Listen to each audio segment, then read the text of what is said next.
আসসালামু আলাইকুম দর্শক। ইরান ইসরায়েল যুদ্ধের নানা দিক মোড় নিচ্ছে প্রতিনিয়ত, ক্ষণে ক্ষণে এর রূপ পাল্টাচ্ছে এবং আন্তর্জাতিক মেরুকরণ ঘটছে এবং ভয়াবহ পরিস্থিতি আহ, লাভ করছে যখন এক পক্ষ আরেক পক্ষের দিকে ভয়ঙ্করভাবে ক্ষেপণাস্ত্র নিক্ষেপ করছে। সর্বশেষ দর্শক কয়েকটি খবর আপনাদের সামনে উপস্থাপন করি, তবে তার আগে অনুরোধ করছি যারা এখনো ভয়েস বাংলা সাবস্ক্রাইব করেননি সাবস্ক্রাইব করবেন এবং লাইক শেয়ার দিয়ে যুক্ত থাকবেন।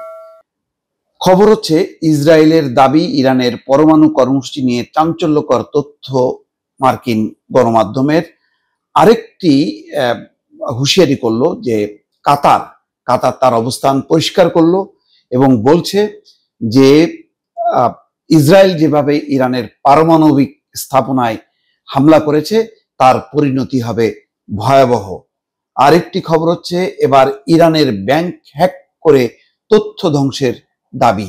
দর্শক, প্রথম যে খবরটি আপনাদেরকে বলেছিলাম সেটা একটু আপনাদেরকে জানাই যে গত সপ্তাহে ইরানের বিরুদ্ধে ধারাবাহিক হামলা শুরুর কারণ হিসেবে ইসরায়েল দাবি করে ইরান দ্রুত পারমাণবিক অস্ত্র অর্জনের পর্যায়ে চলে যাচ্ছে এবং সেই ফলাফল এড়াতে এই হামলাগুলো প্রয়োজনীয় ছিল। অর্থাৎ পারমাণবিক অস্ত্র তৈরি করছে বা পরমাণু অস্ত্র যেটি ইসরায়েলের বিরুদ্ধে ব্যবহার হবে, তার কারণ হিসেবেই তারা এই হামলা করে। কিন্তু ইরানের পারমাণবিক কর্মসূচি নিয়ে ইসরায়েলের দাবি এবং যুক্তরাষ্ট্রের গোয়েন্দা বিশ্লেষণের মধ্যে বড় ধরনের মতপার্থক্য দেখা দিয়েছে। ঠিক ইরাকের বিরুদ্ধে সেই মিথ্যা অভিযোগ দিয়ে যেভাবে হামলা করা হয়েছিল, মার্কিন যুক্তরাষ্ট্র হামলা করেছিল, ঠিক তেমনি মার্কিন গণমাধ্যমে প্রকাশ আসছে যে এই ধরনের দাবি যেটা ইসরায়েল করছে যে পারমাণবিক অস্ত্র তৈরির একদম শেষ পর্যায়ে চলে গেছে, বিষয়টা তা না। যুক্তরাষ্ট্রের গোয়েন্দা বিশ্লেষকরা বলছেন ইরান এখনো পারমাণবিক বোমা বানানোর সক্ষমতা অর্জন থেকে অন্তত 3 বছর দূরে।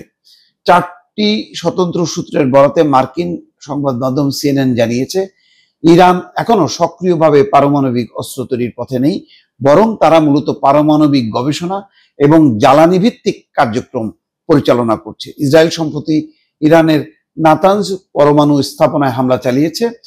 হামলায় স্থাপনাটির কিছু ক্ষতি হলেও ইরানের মূল ফোর্ডো ইউরেনিয়াম সমৃদ্ধকরণ কেন্দ্র অক্ষত রয়েছে। প্রতিরক্ষা বিশেষজ্ঞরা বলছেন নির্দিষ্ট মার্কিন অস্ত্র এবং বিমান সহায়তা ছাড়া ফোর্ডোকে ক্ষতিগ্রস্ত করার ক্ষমতা ইসরায়েলের নেই। দর্শক, এই খবরের পাশাপাশি আরো কিছু খবর আছে।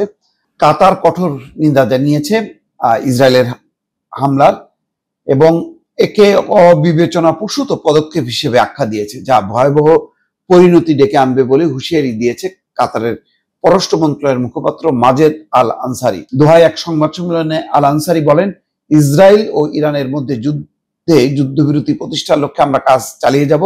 তিনি বলেন, ইরান যখন ওয়াশিংটনের সঙ্গে ইতিবাচক কূটনৈতিক অগ্রগতি অর্জন করেছিল তখনই এই হামলা চালানো হয়েছে, অর্থাৎ আলোচনা চলছে, ঠিক সেই সময় ইসরায়েল এই হামলা চালিয়েছে। তিনি জানান, এই আলোচনায় অঞ্চলটির আরো বেশ কয়েকটি দেশও সম্পৃক্ত ছিল।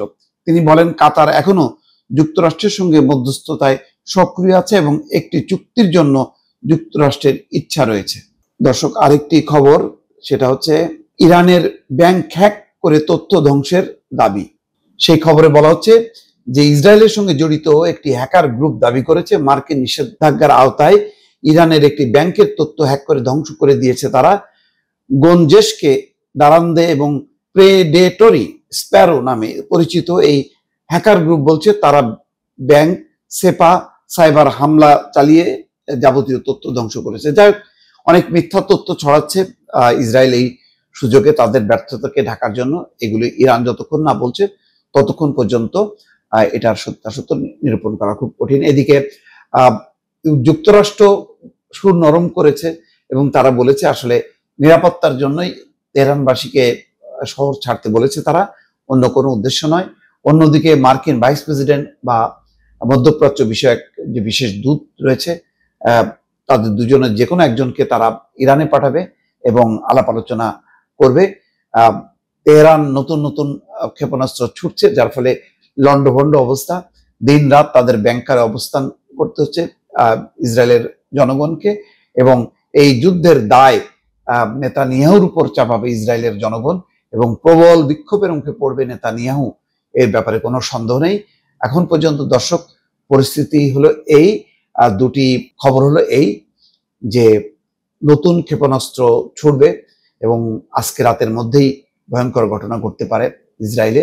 আরেকটি হচ্ছে মোসাদ, যে ভয়ঙ্কর মোসাদের কারণে সারা বিশ্ব অস্থির করে রেখেছে ইসরায়েল, সেই মোসাদের হেডকোয়ার্টার এখন জ্বলছে। দর্শক, আরো খবর পাওয়া মাত্রই তার বিশ্লেষণ সহ আপনাদের সামনে হাজির হব। ভালো থাকবেন। আল্লাহ হাফেজ।